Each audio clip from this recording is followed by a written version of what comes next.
Hello and welcome. Welcome to Tea with a Therapist, session 7.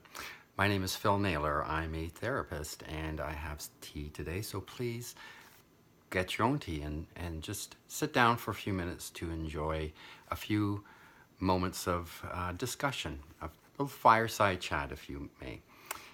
Anyway, I do these little sessions, these short video recordings every week, just to bring forward ideas of mental health and wellness, discussions about our psychological makeup, and generally personal development, and just putting ideas and information out into the world that not everybody would be entirely familiar with. It's all over there in bits and pieces, but I'm trying to put together a little bit more comprehensive view that is more easily understood by most people about how we work, how we're psychologically made up, and how we can work with our mental health and wellness issues.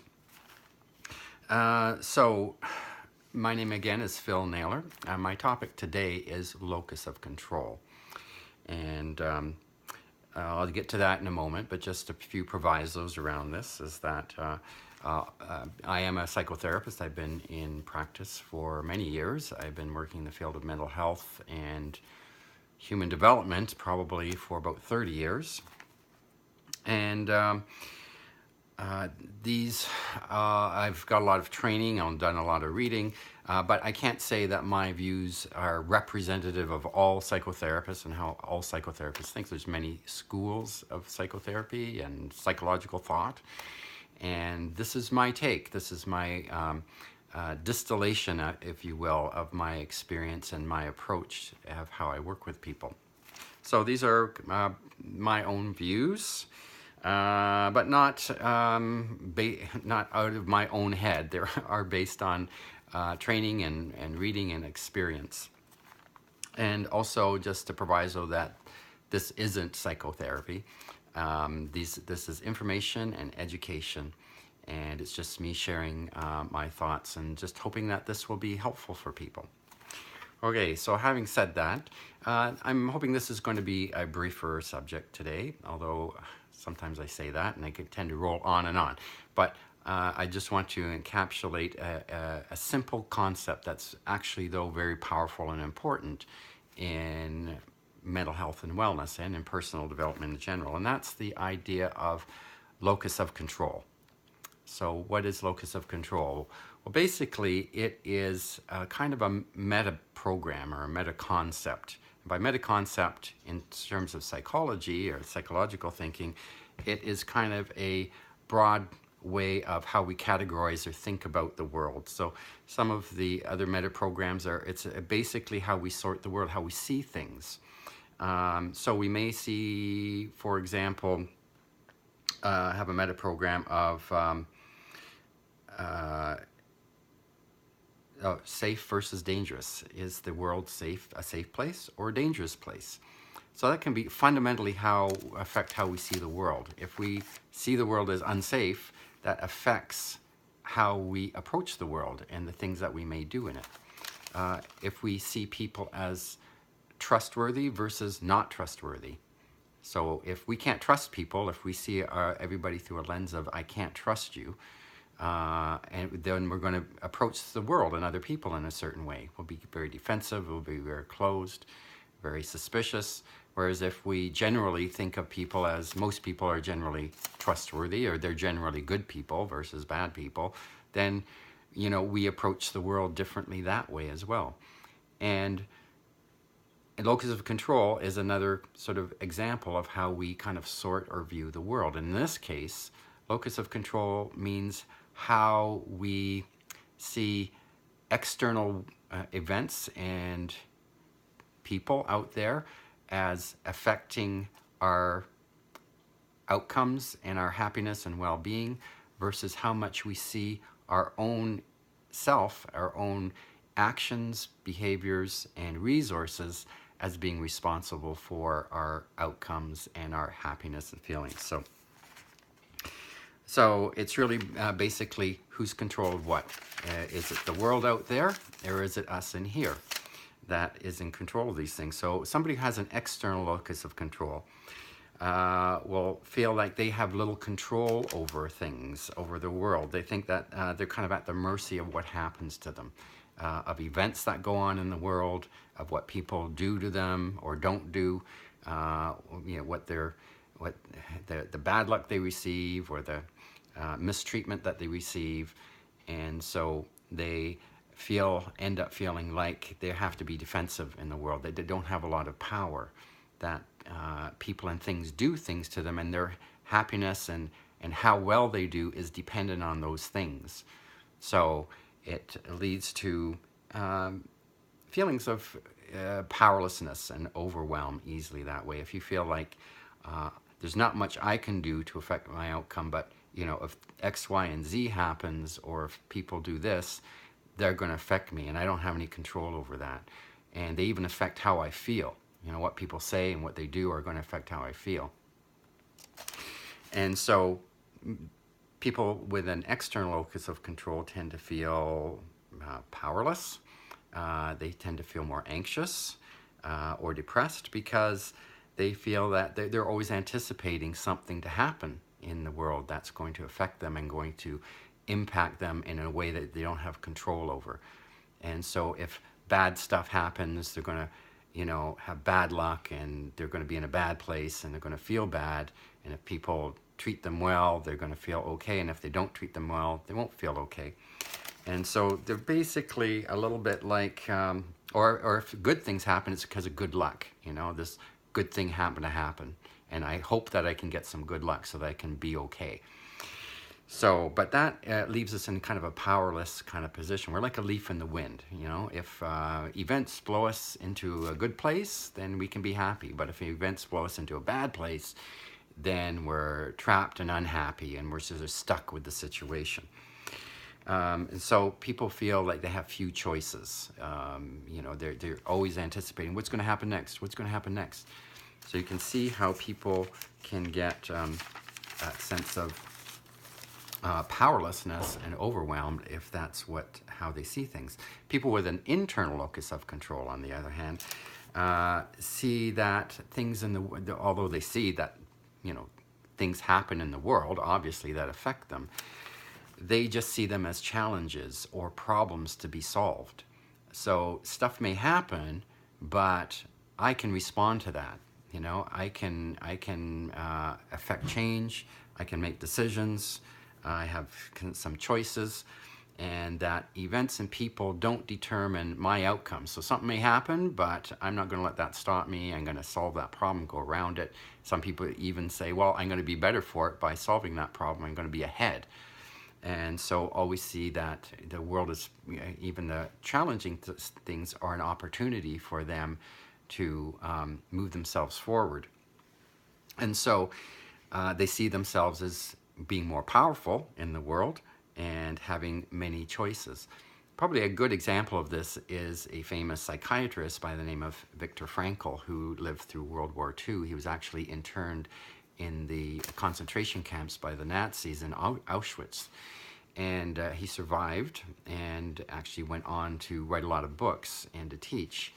And he went through a time where he was completely, from an external point of view, completely powerless, and had absolutely no choices, apparently, in the world. He could only do, he was in the concentration camp, what did he do? He had armed guards, he had to do what he was told. People were dying around him. It was a horrible environment. But the one thing that kept him going, that he realized, is that even though he didn't have, he termed it in terms of liberty, he had very little liberty in his life. And yet he still had freedom, because he always had one choice, and that was how he chose to see and respond to the world, to whatever event. So he could spin that or interpret it into a certain way and choose how to respond. He felt that that was the one thing that nobody could take away from him. And through developing that one little piece of that he had control, he ended up to be an inspiration to the other inmates and even to some of the prison guards. And so that he was always able to sort of maintain that sense of he had some form of choice or control. And so he went on to promote that after he did get out of the concentration camps, and he was actually quite a famous author and psychiatrist. So generally speaking, it's better to have an internal locus of control than an external locus of control. People with an external locus of control, from a mental health perspective, most people with mental health issues do have an external locus of control, because they see themselves as trapped in their situation, powerless, always anticipating negative events, and that they can't do much about their situation. People even start to feel that they have, even their own thoughts and feelings are external to them, that they don't have control of their thoughts and feelings. Even that seems external to them. I have this mood come over me, I have these feelings, I have these thoughts that intrude on me, and they feel that they're at the mercy of their own thoughts and feelings. And so that's not a good place to be. And part of the therapist's job, I believe anyway, is to help people, and it's part of the healing process, I would say. The overall healing process, an important part of it, is moving from an external locus of control to an internal locus of control. So a therapist should be helping somebody to gain control of certain events and have them see that they have control of events, so they can start to shift into an internal locus of control. One of the ways is by helping people to start to gain some control over their thoughts and feelings. We've talked about that a little bit in past videos. So we use things like mindfulness training, we can use EFT, tapping things. There's a lot of tools and resources that we can use to help people start to manage and gain control of their thoughts and feelings.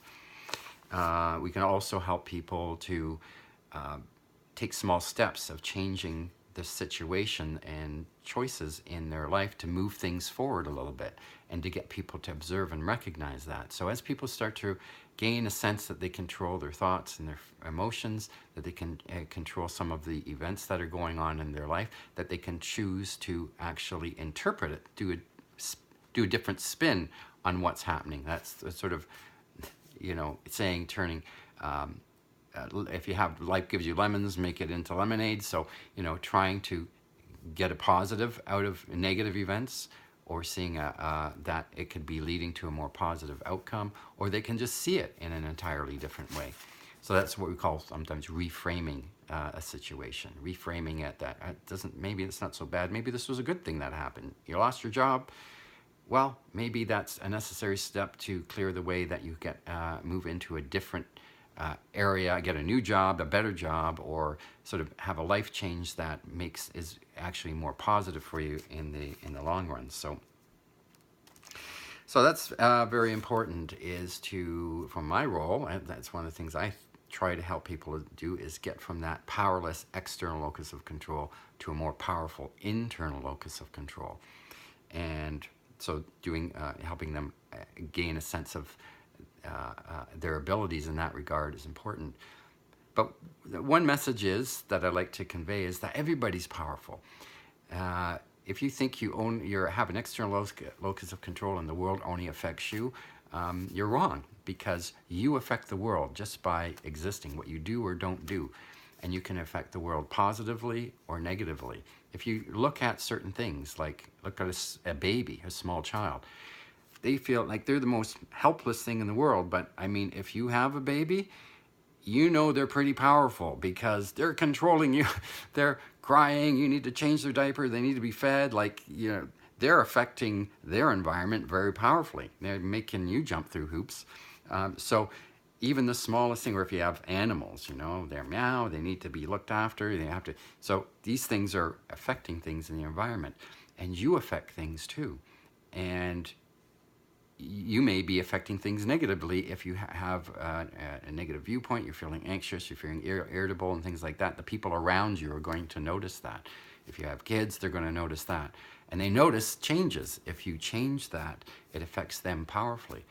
So if you start to realize that you're affecting the world, whether consciously or unconsciously, whether you're through an active choice or a passive choice, That's a first step in actually gaining some locus of control, because you're saying, I am affecting the world. So now I'm going to choose how I affect the world.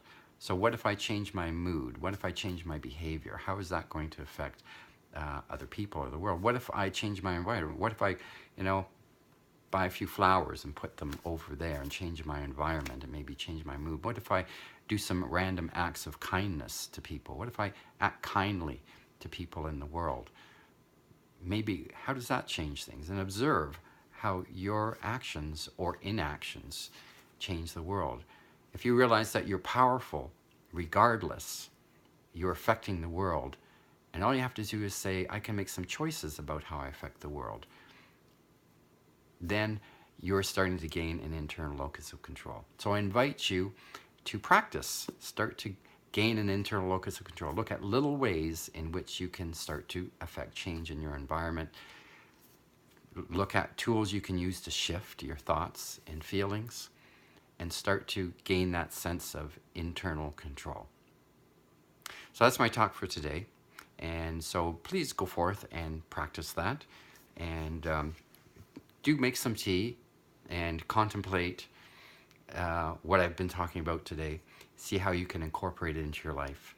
Do a little bit of meditation and start to change your world today. Thank you for joining me. If you enjoy these videos, just give me a little comment or a like, or forward them on to somebody you think is going to enjoy them. But I do thank you for joining me today, and I look forward to talking to you again next week. Thank you. Bye-bye.